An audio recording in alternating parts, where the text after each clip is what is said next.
Welcome. This is viewer Victoria Sterling's story. Thrown out with laughter, she sold her $3 lake house weeks before her granddaughter's wedding. Watch how she reclaimed her dignity. Send your story to womenstoriess@sugmail.com. This handmade gift looks so cheap, said my granddaughter. Everyone laughed. Next morning, I sold the lake house, where she'd already sent wedding invitations. Sometimes the cruelest wounds come from those we love most. I never thought my own family would see me as disposable until that moment when laughter replaced gratitude. If you're watching this, hit subscribe and let me know in the comments where you're tuning in from. My story isn't just about revenge, it's about reclaiming what was always mine: dignity. I spent 3 weeks crafting those small, knitted dolls, my arthritic fingers working long past the point of pain. Inside one of them, nestled where no casual observer would find it, I'd hidden my grandmother's sapphire pendant, the one my late husband George had reset for our 45th anniversary, the same sapphire my granddaughter Chloe had been hinting about for months. When I arrived at my granddaughter's birthday party in her Back Bay penthouse, the concierge didn't recognize me. I had to show an official security badge to enter a building I'd helped finance. That should have been my first warning. "Grandma Vicky is here," announced my son Robert without looking up from his not-convenient-to-name phone. His voice carried the same tone he used when noting the weather might turn stormy. A mild inconvenience wrapped in obligation. The room smelled of expensive, not convenient-to-name perfume, and pretension. There were designer clothes, strategic networking, and not convenient-to-name champagne, flutes that never emptied. I clutched my small gift, wrapped in paper I'd carefully selected from the stationery store where Chloe had worked during college. Back then, she'd proudly shown me her employee discount. "Time for presents?" Pamela, my daughter-in-law, clinked her glass. "Chloe, darling, start with the small ones." My granddaughter's eyes locked on the tiny package in my hands. I stepped forward, offering it with a smile I'd practiced in the mirror that morning. "Happy birthday, sweetheart." She took it with perfectly manicured fingertips, her not-convenient-to-name designer gold watch catching the light. A gift from Alexander, her fiancé, who watched from across the room with the detached interest of someone evaluating a potential investment. The room hushed as she peeled back the paper. Inside the box were 2 knitted figures, painstakingly created to resemble Chloe and Alexander on their upcoming wedding day. Chloe lifted them with 2 fingers, holding them away from her ivory-colored dress as though they might stain it. "This handmade gift looks so cheap," she declared, her voice carrying across the silent room. Then she laughed, a practiced, tinkling sound. "Grandma, you know we have a registry at Not Convenient to Name department store, right?" Alexander snickered. "Perfect for the donation pile." The room erupted in laughter. Robert's 2 loud barks, Pamela's high-pitched tittering, Alexander's friend's snorts. My cheeks burned as though I'd been slapped. I thought I began, wanting to explain about the sapphire hidden inside, the hours of work, the meaning behind it. "Mother, perhaps we should talk about getting you some help with your finances," Robert interrupted, placing his hand on my shoulder. "These little crafts show you might have too much time on your hands." I looked around the room, seeking a single sympathetic face. My grandson Daniel, standing in the corner with his camera, met my eyes with quiet apology. That small kindness nearly broke me. I left early, the sound of laughter following me out. At home, illuminated by the harsh blue light of my computer screen, I found an email from Chloe with wedding vendor contracts for my signature and payment. The venue, my beloved Lake Winnipesaukee house, The one George and I had purchased 35 years ago. The one where I'd scattered his ashes. "We've already sent the invitations," her message declared. "The designer starts renovations next month. Your old furniture will need to go." My hands trembled as I closed my laptop. For the first time in decades, I felt something calcify inside me, a hardening where softness had always lived. The morning after Chloe's party, I woke to a text from Robert. "Mom, found a wonderful senior living community in Concord. Made an appointment for us next week just to look. It has excellent golf course access." I deleted it without responding. Through my bedroom window, I could see the Boston skyline, buildings glinting in the October sunshine. How many decisions had been made in those towers that altered people's lives without their consent? Was I now just another elderly statistic to be managed? My lake house keys sat on my nightstand. I grabbed them and my purse. Suddenly, desperate to see the property before the renovations began. The drive to Lake Winnipesaukee took longer than usual due to unexpected construction. My hands gripped the steering wheel with unnecessary force, making my arthritic joints scream in protest.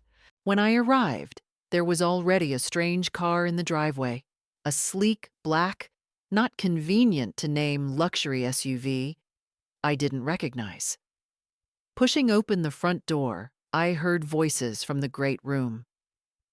"The wall between the sunroom and the main living area can definitely come down," a woman was saying. "Mrs. Sterling won't mind. She's barely here anyway." I stepped into the doorway. Chloe, Pamela, and a stylish woman with an electronic tablet were standing in my kitchen. My kitchen where I taught Chloe to make George's favorite cinnamon rolls when she was 10. "Actually, I do mind," I said quietly. They spun around, Pamela recovering first. "Vicky, what a lovely surprise. We were just discussing some small updates for the wedding. Taking down a load-bearing wall is hardly a small update." I set my purse on the counter. "Who approved these changes?" Chloe stepped forward, all practiced sincerity and shallow concern. "Grandma, we talked about this. Remember last Thanksgiving you said we could use the house and make it perfect for the ceremony?" "I said you could use it. I never agreed to demolition." "It's not demolition, it's modernization," the designer interjected, as if I were a child who couldn't grasp basic concepts. "The property has wonderful bones, but the aesthetic is rather 1990s. I walked to the living room window, gazing out at the vast lake. George and I had saved for 10 years to afford this view. The designer followed, flipping through images on her tablet. "We're thinking polished concrete floors everywhere. Walls, furniture, fixtures, clean, minimal, not convenient to name social media, ready." On the mantel, I noticed the photograph of George and me on our 45th anniversary was missing. In its place sat a mood board labeled Minimalist Scandinavian. "Where's my photograph?" I asked. Pamela glanced around vaguely. "Oh, we've carefully packed some of the more personal items for safekeeping during renovations." That night, after they left, I searched the house. In the garage, I found 3 boxes labeled Vicky's Remnants. Inside was the photograph, along with George's collection of vintage vinyl records, our anniversary album, and the small knitted dolls from Chloe's party, tossed in without care. The sapphire was still hidden inside the doll. My phone rang.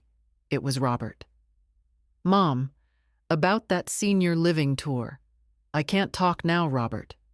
It's important we start planning for your future. The fees have quite a waiting list. Pamela and I were thinking since the lake house will mostly be used for family holiday events anyway, it might make sense to transfer it to a family trust, just for asset protection purposes, of course." His voice was smooth, rehearsed. I recognized the tone. He used it in court when leading a witness toward a predetermined conclusion. "I need to go," I said. As I hung up, I noticed a brochure on my kitchen table that hadn't been there that morning. Maplewood Assisted Living, where independence meets assistance. Someone had circled a floor plan in red marker with a note in Pamela's handwriting. Perfect for Vicky. They were already dividing my life into pieces, I realized, and I had been letting them. "Your blood pressure is concerning, Vicky," Dr. Howard said, studying my chart through wire-rimmed glasses. "It's significantly elevated since your last visit. Any unusual stress lately?" I almost laughed. Where would I begin? With my granddaughter publicly humiliating me? My son plotting to seize control of my most valuable assets? Strangers actively redecorating my cherished home without my explicit permission? "Some family tension," I said instead. Dr. Howard removed his stethoscope. "At your age, with your history, stress isn't just mildly uncomfortable, it's genuinely dangerous. I've personally seen patients your age hospitalized after intense family conflicts triggered critical cardiac events." His words hung heavily between us. I'd survived George's death, a tough bout of pneumonia in my late 60s, and a lifetime of professional challenges. Would I allow my own family's calculated betrayal be the thing that finally took me down? "I'm adjusting my approach to certain relationships," I said carefully, choosing my words with strategic caution. Later that same day, I met Judith, my oldest, most trusted friend, for lunch at our favorite cafe in Beacon Hill. Unlike me, Judith had never remarried after losing her husband. "Men are like expensive desserts," she'd once famously told me. "Wonderful treats, but absolutely not necessary for survival." She listened without interruption as I detailed the past month's events, her fork suspended midway to her mouth when I described the knitted dolls incident and the subsequent laughter. "And the sapphire?" she finally asked, her voice low with concern. "Still securely hidden inside the doll as far as I know," I confirmed. "They didn't even examine the gift closely enough to find it. They simply tossed it into a box labeled remnants." Judith set down her utensils with a deliberate clatter. "Vicky, this isn't just a simple act of disrespect. They are systematically maneuvering to gain control of your substantial assets. Robert mentioned a family trust." Of course he did. "Once your properties are legally in a trust that he controls, you'll effectively be receiving a meager allowance from your own money." She leaned forward intently. "Has he asked for power of attorney yet?" I nodded slowly. 3 times since September. I've been putting him off with excuses." "Thank God for that, at least," she sighed. She reached across the table for my hand. "Vicky, I've watched you dedicate everything to that family. Your time, your financial resources, your emotional energy. What precisely are you getting in return at this exact moment?" The question struck me with the force of a physical blow. What was I getting? Certainly not respect, not consideration, not even basic, genuine gratitude. "They're my family," I said weakly, the phrase feeling like a hollow, worn-out shield. "No," Judith corrected, her gaze unwavering. "They are individuals strategically taking advantage of your gentle nature and generosity. There is a vast, critical difference." On my way home, I stopped at a small neighborhood bank, where George and I had kept a specialized safety deposit box for decades. Inside were original birth certificates, our official marriage license, and George's private collection of rare Victorian-era coins, precious items the family had absolutely no knowledge of. That evening, my grandson Daniel called. "Grandma, are you all right?" You left the party so suddenly." His genuine, simple concern warmed something in me that had gone dangerously cold. "I'm fine, dear. Just suddenly quite tired." "I heard Dad talking about the lake house," Daniel continued hesitantly. "Are they honestly planning major structural renovations without specifically asking you first?" So Daniel had noticed the pattern. In a family full of calculated takers, he alone seemed troubled by their overt behavior. "They seem to have many plans I wasn't formally consulted on." There was a significant pause. "Grandma, I found something you really should see. Dad left some important papers in the printer at home. Financial statements. They do not look financially sound." I gripped the phone tighter. "What kind of statements, Daniel?" "Large investment losses, multiple second mortgage notices, high-interest credit card debt. I think they may be actively counting on your assets to bail them out entirely." As we talked, I pulled up my online banking portal. There had been 3 attempted login attempts from an unrecognized device over the past week. The pieces of the dark puzzle were falling into place with terrifying speed. This wasn't merely about a suitable wedding venue or harmless redecorating preferences. This was about crippling financial desperation and brazen opportunism, thinly disguised as manufactured family concern. That night, I couldn't sleep. I kept seeing Chloe holding those knitted dolls between 2 manicured fingers, her face twisted in disdain. The sapphire inside might have easily paid for her entire wedding had she bothered to look deeper than the surface. Perhaps it was time I stopped looking deeper for redeeming qualities in them as well. The next morning, I called Marcus Cooper, an estate attorney George had introduced me to years ago. He agreed to meet me for coffee that afternoon, his voice betraying distinct surprise at my urgency. "Bring any financial documents you can," he advised. "And Vicky, come alone." The cafe was quiet, tucked away on a side street in Back Bay.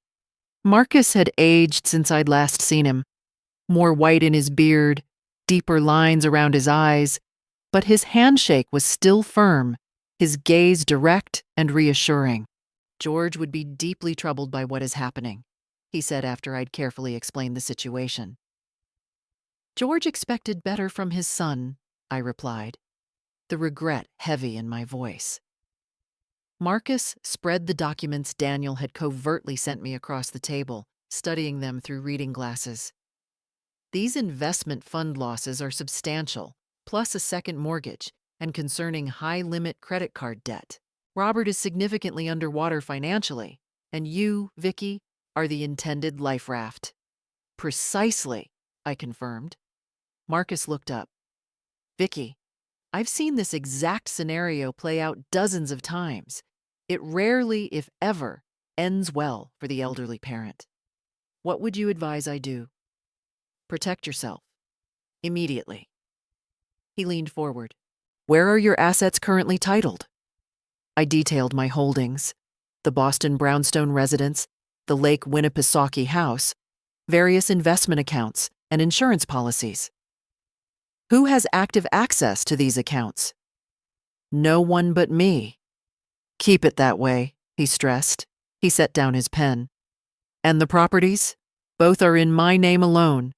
George insisted on that years ago." Marcus nodded approvingly. "George was a smart man. Now, about this wedding.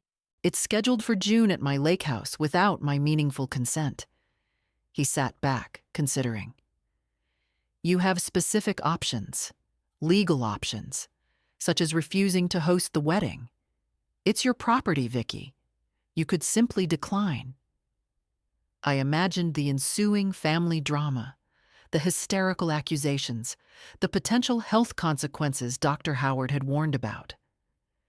That would create significant, immediate conflict. "Yes," Marcus agreed. "But there are other, more definitive approaches." That single word, definitive, resonated powerfully with me.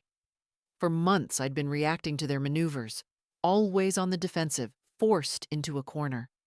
Perhaps it was finally time for a decisive, preemptive response. "I'm listening," I said. Later that afternoon, I visited my bank and spoke directly with the manager about the attempted account access. She recommended and implemented immediate additional security measures. At home, I found a new message from Chloe about the final approval for the wedding flowers, a $20,000 expense she expected me to cover.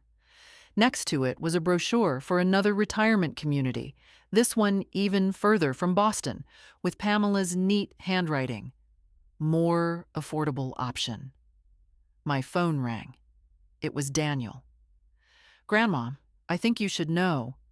Dad's having dinner with your financial advisor tomorrow. He mentioned something about consolidating your investments for better returns." I thanked him for the critical information, then called Marcus back immediately. "I've made my decision," I told him. "I'd like to explore that definitive option we discussed." "Are you absolutely certain, Vicky? Once we formally begin this legal process, it's irreversible." "I'm certain." I gazed out my window at the Boston skyline. It's time I stopped being a passenger in my own life. That night, for the very first time in weeks, I slept deeply and completely without interruption. In my dreams, George was there, nodding his quiet approval as I finally took a stand for myself. "What exactly are you looking for?" Jennifer Maxwell asked, her exclusive real estate portfolio spread across my dining room table. Her reputation as Boston's most discreet, high-net-worth property agent had led Marcus Cooper to recommend her immediately. "A buyer who can close very quickly and values absolute privacy above all else," I replied. "For the Lake Winnipesaukee property." Jennifer raised a perfectly sculpted eyebrow. "Waterfront property in that specific area typically sits on the market for an average of 3 to 6 months minimum." "I understand the normal time frame," I insisted, maintaining unwavering eye contact. "This situation, however, is significantly different." Jennifer studied my face, her professional demeanor softening slightly as she seemed to grasp the unspoken urgency. "I know a few potential high-end buyers who have been looking for exactly that secluded location. A private off-market sale could expedite things considerably." "How quickly? With the right buyer and the proper motivation?" "Perhaps 45 days, maybe less if we move aggressively." I nodded once, decisively. "Perfect. Let us begin." That afternoon, I drove to Lake Winnipesaukee alone. The house stood as it always had, a weathered gray cedar shake exterior that had witnessed 35 years of family history and my marriage to George. Inside, I walked slowly from room to room, mentally cataloging cherished memories. Robert learning to sail in the cove below, Daniel building elaborate Lego structures at age 8, Chloe's 16th birthday bonfire on the beach. In the master bedroom, I found more undeniable evidence of their systematic plans. Fabric swatches for new silk curtains, bright teal and gold paint samples taped to the wall. A floor plan showing my personal space boldly reconceived as the bridal suite. On the bedside table, a stack of glossy wedding magazines had completely replaced my collection of classic fiction novels. I sat on the large porch swing George had built, watching the sunlight glint across the deep water. This had been our sanctuary, our safe haven. Now it felt like actively contested territory. My phone buzzed with a text from Robert. "Mom, need to discuss important financial strategy immediately. Dinner tomorrow, bringing Pamela and our investment advisor." I didn't respond. Instead, I called Jennifer. "I'd like to proceed with the private listing immediately. Set the asking price exactly at market value." 2 days later, Jennifer called with news that felt like a powerful blow to the solar plexus. "I have interested parties, a well-known Boston-based hedge fund manager and his wife. They're prepared to offer full asking price with a 30-day close if we can keep this entirely private and move quickly. Tell them yes, I said without the slightest hesitation. Jennifer arranged for professional photographers to document the property. The following evening, I spent hours removing personal items I couldn't bear to part with. Photo albums, George's collection of rare maritime maps, the small wooden box containing some of his ashes. As I was leaving the property just after sundown, Chloe's wedding planner, Mrs. Davis, arrived, clearly startled to find me there. Mrs. Sterling, we definitely weren't expecting you here tonight. She clutched her not-convenient-to-name tablet nervously. I was just measuring for the main tent placement and sound staging. No need, I said calmly, zipping my carry bag. The wedding plans have definitively changed. Changed? Mrs. Davis looked utterly bewildered. But Chloe hasn't mentioned anything about a change of venue. She doesn't know yet, I clarified. I drove home with a strange, profound lightness in my chest. For the first time in months, I was the one taking decisive action, rather than simply responding to others' decisions about my life. The sensation was both foreign and deeply familiar, like rediscovering a lost part of myself that had been dormant for decades. That night, over dinner with Daniel at my Boston home, I quietly shared my decision. You're selling the lake house? His fork paused midway to his mouth. Before the wedding? Yes. He set down his utensils. They're going to completely lose their minds. Probably, I agreed, buttering a roll. But it is my property to sell. I am the sole owner. Daniel was quiet for a long moment. You know what's strange, Grandma?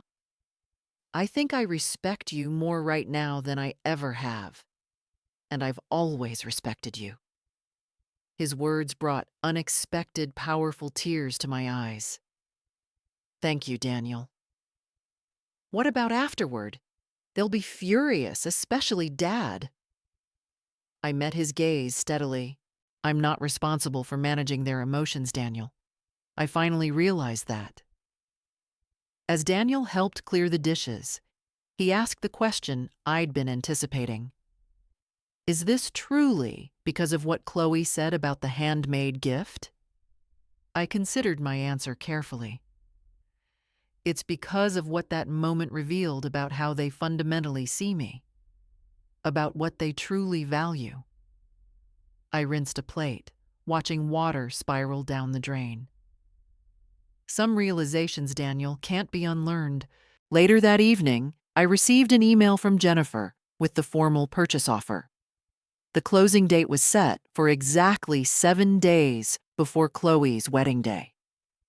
I signed the documents electronically, feeling the weight of decades lift from my shoulders with each digital click. Whatever emotional storm was coming, I was finally ready to weather it. The first indication that my family had definitely discovered my plans came at 11:23 p.m. when my phone erupted with notifications. 3 missed calls from Robert, 7 text messages from Chloe, the last one in all capital letters. Please tell me this isn't true. I silenced my phone and slept better than I had in months. Morning brought Robert to my doorstep. Still in his running clothes, face flushed with exertion and sheer, unrestrained anger. What the hell are you doing? He demanded as soon as I opened the door. Good morning to you too, Robert. I stepped aside to let him in. Coffee? I don't want coffee. I want an immediate explanation. Jennifer Maxwell? A private sale? What were you thinking? I poured myself a cup, adding cream with deliberate slowness. I was thinking it's time to simplify my life by selling our family lake house weeks before Chloe's wedding.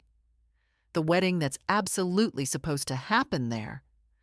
My lake house, I corrected gently. And yes. Robert ran a trembling hand through his thinning hair. You can't do this. We've sent out the invitations, made enormous non-refundable deposits. The venue absolutely cannot be changed now. Then I strongly suggest you start looking for alternatives immediately. His face darkened. This is about the birthday party, isn't it? Chloe's comment. She was just joking, Mother. You are grossly overreacting. I sipped my coffee, studying my son over the rim of the cup.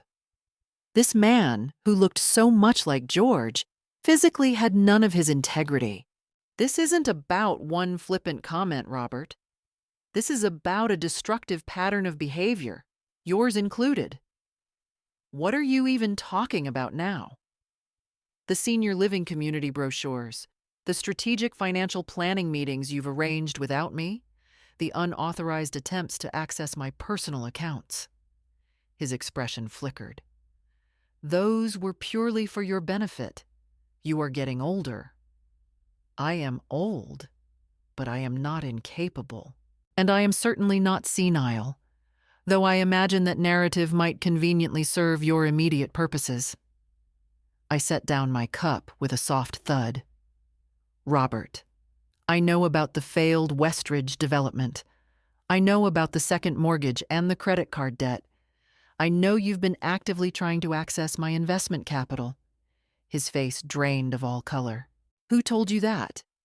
Does it matter?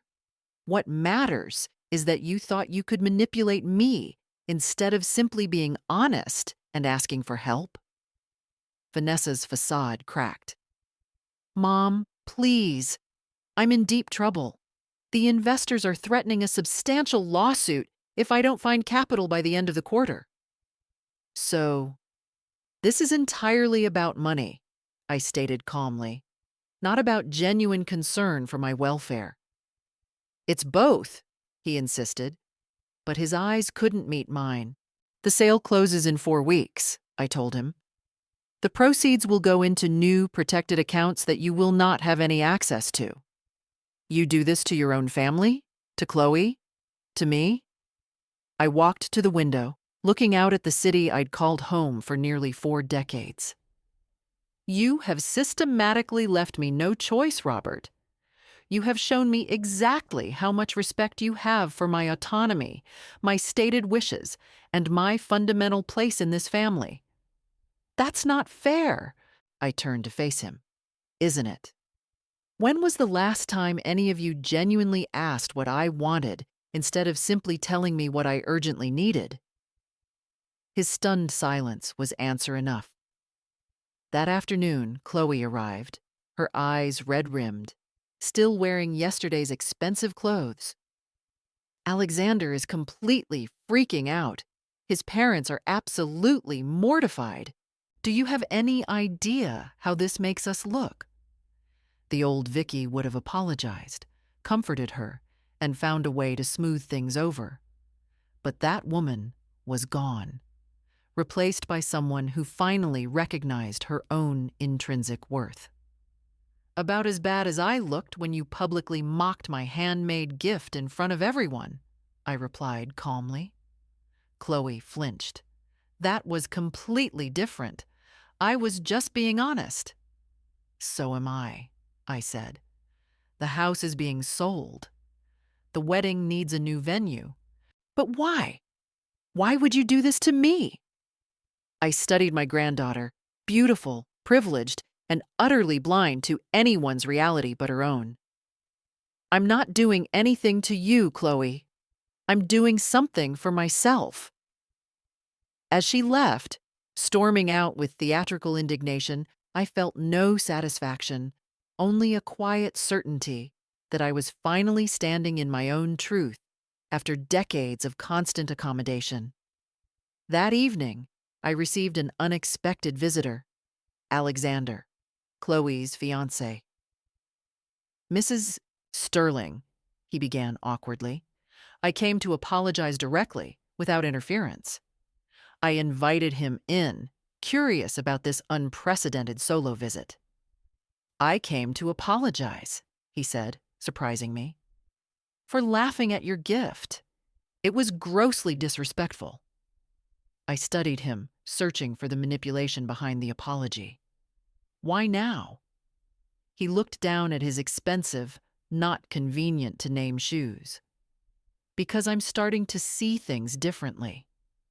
The way everyone is reacting to your decision, it's shown me a side of this family I hadn't noticed before. For the first time, I glimpsed something genuine in this young man. A recognition, perhaps, of the transactional world he was marrying into. Careful observation is an undervalued skill, I told him. He nodded, standing to leave. For what it's worth, Mrs. Sterling, I think I understand why you're doing this. A few weeks after the unexpected conversation with Alexander, I called Marcus Cooper to confirm the sale was proceeding exactly as planned. Whatever emotional hurricanes might be brewing in my family, my course was now set and unchangeable. 3 weeks before the scheduled closing date, Jennifer Maxwell called with unexpected news. The buyers want to accelerate the timeline significantly, she informed me. They're offering an additional $75,000 if we can finalize and close the deal in 10 days. I hesitated only briefly. 10 days would place the sale completion a full 3 weeks before Chloe's wedding date, creating an even more urgent and profound crisis for my family. I understood the potential fallout, but proceeded anyway. Tell them yes, I said. Let's close in 10 days. This development cemented my need for at least one ally. That evening, I invited Daniel to dinner at my Boston home. The sale is happening sooner, I told him over his favorite roast lamb and potatoes, the same meal I used to make for George. Next week. He set down his fork immediately. That's decisive. It feels right, I confirmed. I studied my grandson's earnest face. You're the only one I've told about the new timeline. Why me? Because you're the only one who sees me as a person rather than a resource. Daniel pushed his glasses up his nose, a gesture so reminiscent of George that my heart tightened unexpectedly. They're planning an intervention, you know, he confessed quietly. Dad, Mom, Chloe. They genuinely think you're having some kind of mental breakdown or crisis. I almost laughed out loud. Of course they do. It's infinitely easier for them to believe I'm mentally compromised than to accept I'm making conscious, reasoned choices they simply don't like. What will you do? Stand my ground. Later that night, after Daniel left, I received a carefully worded text from Robert. Family dinner tomorrow, 7 p.m. My house, urgent, important matters to discuss. The trap was officially being laid. I replied with a simple, calculated, I'll be there, then immediately called Marcus Cooper. They're planning an intervention, I told him, keeping my voice level, likely to build a legal case that I'm not competent to manage my affairs, especially after the accelerated sale. Are you certain you want to attend that? His professional concern was evident. Absolutely, I confirmed. Running would only strengthen their manufactured narrative. I need to face them head on, with my competency perfectly intact. The following evening, I dressed with particular care. A tailored navy suit George had always admired, genuine pearl earrings, light but firm makeup. The woman in the mirror looked resolute, clear-eyed, and not remotely confused or incompetent. Robert's Wellesley home was illuminated like a dramatic stage set when I arrived. Through the window, I could clearly see them assembled. Robert was pacing nervously. Pamela was meticulously arranging food no one would eat, and Chloe was dabbing theatrically at her eyes with a silk handkerchief. Only Daniel, standing slightly apart in the corner, seemed profoundly uncomfortable with the entire planned performance. I rang the doorbell. Robert opened it immediately, his welcoming smile not quite reaching his cold eyes. Mom, thank you so much for coming. We've been so incredibly worried. The living room fell silent as I entered. On the large mahogany coffee table lay several damning printouts. Brochures for expensive retirement communities, business cards for elder law attorneys, and most tellingly, 2 blank, ominous power of attorney documents. Vicky, Pamela stepped forward, her voice dripping with manufactured, nauseating concern. We are here because we deeply love you. Are you? I set my purse down calmly. How interesting. Robert nervously cleared his throat. Mom, we are genuinely concerned about your recent decisions. They seem impulsive, potentially self-destructive. You mean selling my own property? I questioned. Exactly, Chloe interjected, her voice sharp. 3 weeks before my wedding. It's cruel, and it makes absolutely no rational sense. I surveyed the room. These people who claim to love me while systematically dismissing my agency and my autonomy. I disagree, Chloe. It makes perfect sense to remove myself permanently from situations where I am not respected or valued. Robert exchanged worried glances with Pamela. Mom, stress and your age can dramatically affect judgment. We're just suggesting some fundamental protections. For whom, Robert? Me or your increasingly desperate financial interests? The room went completely still. Daniel, from his corner position, couldn't suppress a small, triumphant smile. I know about the failed development, I continued, my voice gaining strength. The second mortgage, the substantial credit card debt. I know you've been actively trying to access my personal accounts. Robert's face drained completely of color. Who told you that? Does it matter? What truly matters is that you thought you could manipulate me and plot behind my back, instead of simply being honest and asking directly for help. I've never been clearer, I interrupted, cutting through the thick, desperate silence. The Lake Winnipesaukee house will be sold next week. The proceeds will remain under my control, and this orchestrated performance you've arranged. I gestured dismissively toward the table littered with legal documents. It only confirms I've made the unequivocally right decision. I stood up, signaling the absolute conclusion of the intervention. I walked toward the front door, gathering my purse and securing the clasp. I have scheduled appointments with my primary physician, Dr. Howard, and my attorney, Marcus Cooper, tomorrow morning. I announced clearly, turning back to face them one last time. Both will document and formally attest to my mental competency, just in case any of you are seriously considering legal challenges based on this manufactured narrative of distress. As I walked to the door, Chloe called after me, her voice breaking with genuine distress, but also profound self-pity. What about my wedding? The $50,000 worth of vendor deposits we've already paid. I turned back to face my beautiful, spoilt, self-absorbed granddaughter. What about my dignity? The silence that followed me out was more satisfying than any further argument could possibly have been.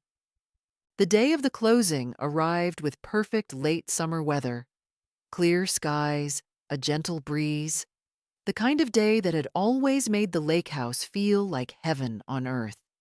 I signed the final papers in Marcus Cooper's secure downtown office, his presence providing both necessary legal security and much-needed moral support.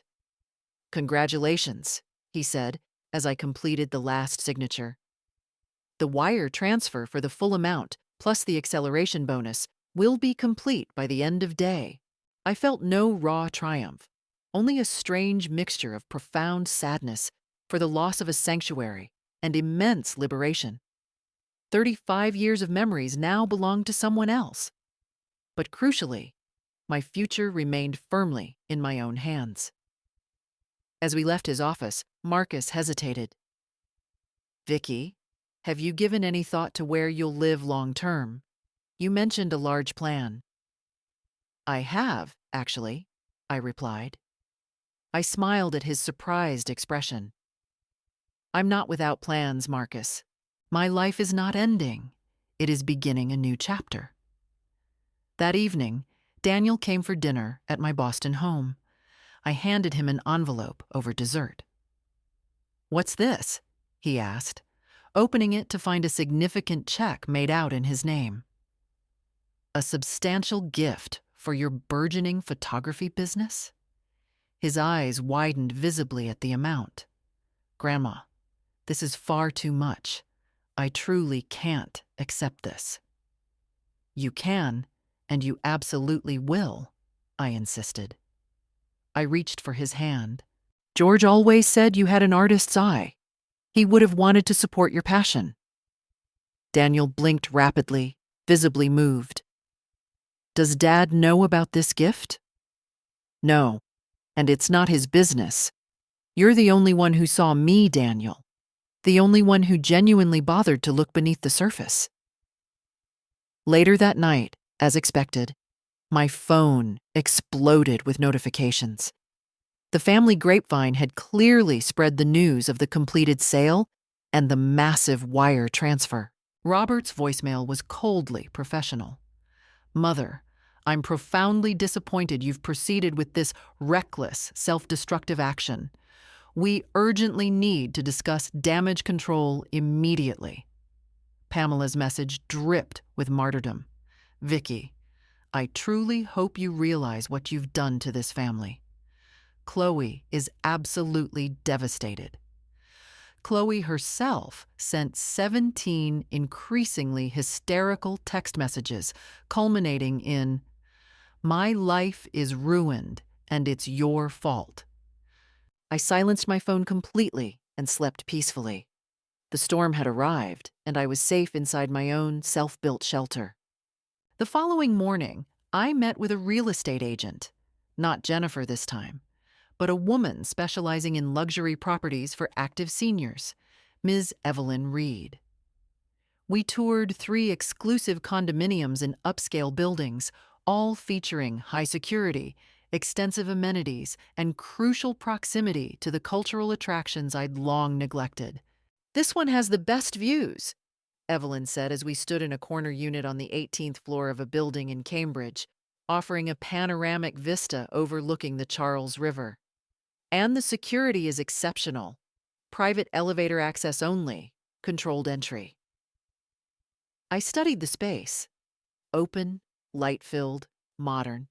Completely unlike my current brownstone home with its dark wood and historical constraints. "It's perfect," I decided. By the afternoon, I'd made an official offer. By the evening, the offer was formally accepted. Robert arrived unannounced at my door just after 8 p.m. His expression was thunderous, his agitation evident in every rapid movement. "You're buying another property without consulting me after everything that's happened?" he demanded, stepping aggressively into the foyer. I let him in, maintaining a perfect calm that I knew infuriated him. "I wasn't aware I needed your consultation to choose my own home, Robert. That's not—" He stopped, visibly gathering his rehearsed composure. "Mother, I am simply trying to help you. I'm trying to manage this chaos you've created." "No, Robert," I corrected him gently but firmly. "You're trying to control me. There's a critical difference." He paced my living room. "The family is in crisis. Chloe's wedding is in shambles. Alexander's parents are threatening to completely withdraw their financial support. Those sound like problems for Chloe and Alexander to actively solve," I noted, taking a sip of the herbal tea I'd prepared.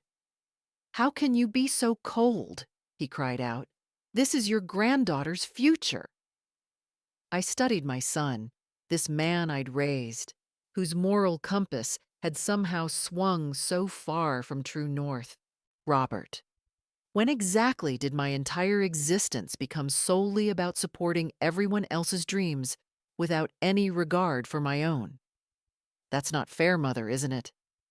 You planned to move me to a retirement home far away, planned to seize control of my assets, and then lied to me about your own financial catastrophe.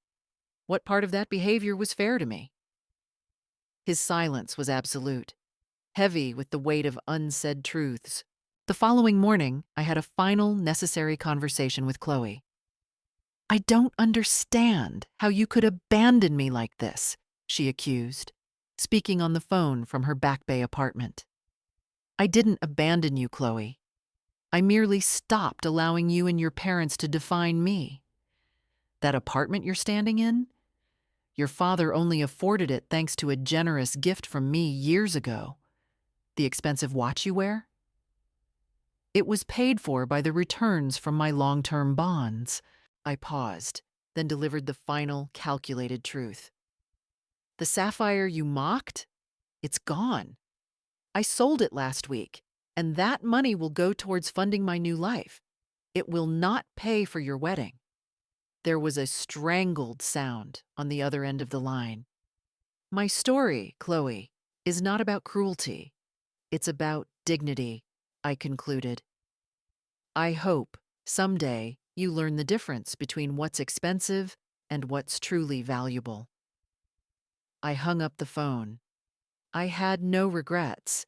The new condo was a statement, a new life, a secure future, and independence reclaimed. The silence that settled over the living room after Robert left was heavy, but it was a silence I owned. He had left, not in anger, but in utter defeat. Realizing his mother was no longer a resource to be managed, but a force to be respected.